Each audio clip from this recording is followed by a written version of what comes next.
Cette fille, elle est partie à l'hôpital à Dassan Karem, et là-bas, il y a une Mahlaka Hadasha, une section qui s'est ouverte sur l'hypnose. Et cette fille, c'est une personne de notre famille éloignée, est partie là-bas. Son père l'a amené pour voir quel était le problème. Midbarer qu'une personne, une tante est décédée dans la famille, et que cette gosse adorait cette tante, plus peut-être encore que sa mère, sans jamais l'avoir réalisé. Le jour où sa tante est morte, maintenant dans l'hypnose, personne, le père qui est de notre famille m'a raconté qu'elle parlait comme ça, les yeux fermés, elle parlait, et d'un coup elle a éclaté en larmes. Ma tante me manque, je veux voir ma tante. Quand elle est revenue après à l'éveil, il paraît qu'elle ne se rappelait absolument de rien du tout. Alors on lui a parlé de cette fameuse tante.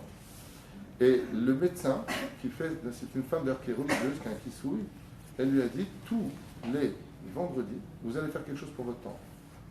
Elle lui a dit, mais je vous assure, je n'ai pas de problème avec ma tante, que Dieu repose son âme. Elle lui a dit, si, viens pas avec votre tante.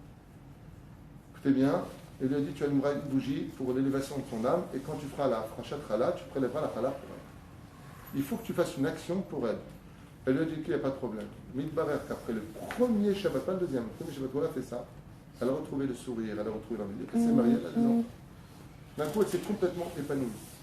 Mais la reine, je le dis, je le répète, tous les exemples que je vous ai donnés, qui sont des exemples qui m'ont entouré, n'ont pas venu des livres, mais de la vie, par rapport à la chassidoute de Rabbeinu Nachman et d'autres rabbanim, faites très attention aux problèmes psychologiques. C'est qu'avant de condamner, avant de venir juger, à part, je ne parle pas des pervers narcissiques qui sont des destructeurs de la personne, qui seront leurs victimes et dont on n'a pas d'autre choix que de fuir d'une certaine façon. Mais si vous êtes face à des gens qui ne sont pas atteints de cette terrible maladie, ou ce qu'on appelle les bipolaires, qui en général passent d'une situation... C'est deux maladies différentes. Les bipolaires sont essentiellement axés sur les problèmes d'argent. D'accord? Pour que vous sachiez un petit peu. Je vais faire un cours sur la psychologie, mais les gens qui sont bipolaires sont des gens qui sont invivables, mais grâce à Dieu, il y a des médicaments pour eux. C'est-à-dire qu'il y a des médicaments qui vont atténuer cette colère, parce qu'ils en ont un tas de colère. Tout va tourner d'un coup autour de l'argent de façon assez violente, d'accord? Et la personne, c'est plus du tout la même. Donc, puis elle est nerveuse, et puis elle est rapide, et puis elle en vient à une violence verbale. Non, les pervers narcissiques sont des acteurs de la vie qui vont manipuler constamment l'autre à un tel degré qu'ils arrivent à l'apogée de leur manipulation quand ils arrivent à faire, par exemple, un homme qui a une femme, lui les pervers narcissiques, quand est-ce qu'il arrive à l'apogée de sa cruauté, quand il arrive à faire dire à la famille de sa femme que c'est vraiment une idiote, que quand les propres amis du côté d'en face arrivent à la critiquer, ils ont atteint le summum, ils l'ont mis dans un enclos et elle en souffrira toute sa vie durant parce qu'ils n'ont pas de sentiments, ils n'ont pas de cœur, ni vis-à-vis de leur femme, ni une femme vis-à-vis de son mari. Elle va constamment se plaindre, on les détruire de l'intérieur, constamment tout le monde est pourri, personne n'a de valeur. Dès qu'il y a des gens intelligents, hop, ils les éloignent. Les rabbinis par exemple, jamais vous promenez un pervers narcissique chez un psychologue, automatiquement avant de rentrer, il est naze. Et quand il va ressortir, voilà, je l'ai fait, bon alors, qu'est-ce qu'il a vu chez moi? C'est ce qu'il m'a dit, c'est toi le problème. Tout de suite. Donc toutes ces défections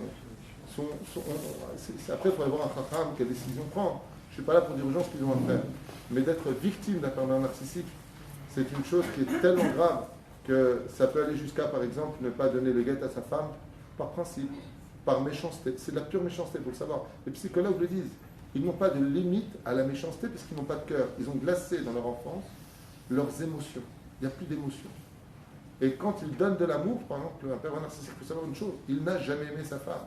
Ou une femme pervers narcissique, sachez-le, n'a jamais aimé son mari. C'est pas moi qui l'enseigne, c'est les psychologues. Ils n'ont joué qu'à des rôles de séduction. Toute la force du pervers narcissique pour prendre des victimes, ça commence par la séduction. Ensuite, éloigner toutes les personnes qui seraient susceptibles de dévoiler leur manipulation. Donc ils vont leur trouver des défauts, hors de question que tu les fréquentes, ils mettent tous les pieds à la maison. Donc éloigner toutes ces choses-là, et ensuite trouver les points faibles pour s'en jouer. Par exemple, si un homme il a une femme pervers narcissique, il a excusez-moi pour m'employer, un fantasme, la femme va utiliser ça de façon merveilleuse, comme étant une arme terrifiante. Ça veut dire si tu le veux, si tu veux ça, si tu veux ceci, si tu veux cela, c'est au doigt et à l'œil. Donc maintenant, ça devient carrément entre les deux boxeurs que j'ai cités tout à l'heure, mais c'est terrible, il faut savoir que c'est terrible, et on ne peut pas s'épanouir dans le monde de la Torah, on ne peut pas s'épanouir dans le monde de la vie, on ne peut pas inviter des gens, et quand on les invite, on a très peur parce qu'on va se faire automatiquement écraser, humilier, puisque le pervers narcissique a besoin d'être au-dessus de tout le monde pour se venger d'un passé qu'il a complètement ignoré, voire mal soigné, et tout le monde en paiera les conséquences, y compris les parents, y compris les enfants, y compris la femme ou le conjoint, les animaux. C'est quelque chose quand même d'assez terrible. Ce qui n'est pas le cas du bipolaire. Le bipolaire, c'est beaucoup moins grave qu'un pervers narcissique. Comment ils s'en sortent, les victimes? Les victimes, comment est-ce qu'elles s'en sortent du pervers narcissique? La première des choses, c'est d'abord de connaître comment ça fonctionne et de savoir que le pervers narcissique, ce qu'il arrive à faire au niveau psychologique, c'est qu'il arrive à faire de toi, de te victimiser, c'est-à-dire, non, de te culpabiliser. La force du pervers narcissique, c'est que tu es totalement coupable de tous les problèmes de la maison. Et il y arrive avec un jeu extraordinaire, ce qui fait que tu n'arrives pas à t'en sortir, et même si il y a un divorce, bien tu repars blessé parce que tu dis que tu as raté ta vie, alors que quand tu es au courant de la maladie du conjoint et que tu sais que c'était ça, eh bien ne te pose pas la question pourquoi il ne m'a pas aimé, j'ai pas été BCDR, non, il ne peut pas aimer, il t'a culpabilisé, il t'a. Donc une fois que tu as une misgueule qui est beaucoup plus grande, tu retrouves très vite le sourire et tu crois en l'amour parce que l'amour existe. Et malheureusement, il y a des gens aussi qui savent les forces du mal. Il faut savoir que cette maladie-là pourrait se soigner.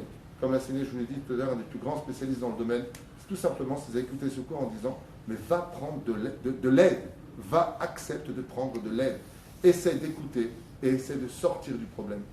Le professeur qui parle de ce problème du pervers narcissique dit qu'eux ne sont pas capables de faire ce pas, parce que s'ils le découvraient réellement ce qu'ils sont, alors ils ne s'accepteraient plus du tout dans leur vie.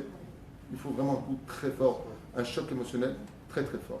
Ils n'ont pas de problème de mettre pour une femme handicapée qui vient dans le couloir, et puis je parle de cas qui ont existé, qu'un pervers narcissique prend des sacs poubelles, il les met en plein milieu du chemin. Comme ça, ils n'ont pas de problème. Parce que c'est pour soumettre l'autre, pour que la personne se mette à pleurer, qu'elle soit triste. Et comme les forces du mal disent, dès que tu es triste, dès que tu pleures, tu n'es pas bien, je rentre chez toi, le pervers narcissique détruit l'autre parce que la tristesse est une ouverture à la possession d'autrui. Et eux sont ceux qui viennent posséder l'esprit de leur victime. Voilà. Si vous avez des questions, je voudrais continuer, mais il est déjà tard. Par rapport à ça, voilà, ça finit avec se remettre simplement en question sur nos défauts, sur nos fautes, et si on est capable d'y accéder, et si on est capable de changer. Les Chachamim nous ont donné un dicton qui est le suivant: il est beaucoup plus facile d'étudier toute la Torah, le chasse, que de changer une seule de nos vertus. Quelqu'un qui est nerveux, qui dit ben, mal à ça, je suis nerveux. Quelqu'un qui crie, ben, je crie. Non, tu es nerveux, tu te calmes, tu cries, tu ne cries pas. Sinon, tu risques de tout perdre, parce qu'il faut savoir que tous ceux qui ont ces défauts-là, chers amis, c'est qu'une question de temps. À la fin, ils deviennent, même le pervers narcissique, ils deviennent automatiquement les grands échecs de leur vie. Et à la fin de leur vie, parce que plus un pervers narcissique, par exemple, vieillit, plus il acquit d'expérience. Et il vieillit très mal en général, ce qui fait qu'ils peuvent se marier des dizaines de fois. Ils auront fait plein de victimes, plein d'enfants, pour avoir tout simplement joué des rôles. Et j'ai commencé avec ça, je finirai avec ça. Soyez vous-même, soyez le vrai vous, parce que le vrai vous, c'est ce que Dieu a mis en vous. On joue aux acteurs, aux arrivistes, je suis une nouvelle riche, je suis un nouveau pauvre, je suis... Vous n'êtes pas Baba Saleh, vous n'êtes pas Rabbi Shimon Bar Yochai, vous n'êtes pas l'élève John Wayne, vous n'êtes pas Pamela, et encore moins Sue Ellen. Vous êtes vous. Et vous, quand vous arriverez à ce point-là, alors on pourra démarrer un vrai démarrage pour une vraie guérison, où le sourire sera sur les lèvres de tout le monde. Rouaya, Machu Omer. Parce que ce que vous êtes vous-même, dans l'essence même, juste un tout petit peu soigné, ça vaut de très loin tous les rôles qu'une personne pourrait soi-disant s'imposer pour avoir l'impression de plus exister. Parce que tout ça vient d'une maladie, chers amis, qui s'appelle un mal de vivre. Je vis mal. Parce que notre Neshama, je finis avec ça, écoutez bien, c'est Rabbi Nachman qui dit ça. Rabbi Nachman, il dit.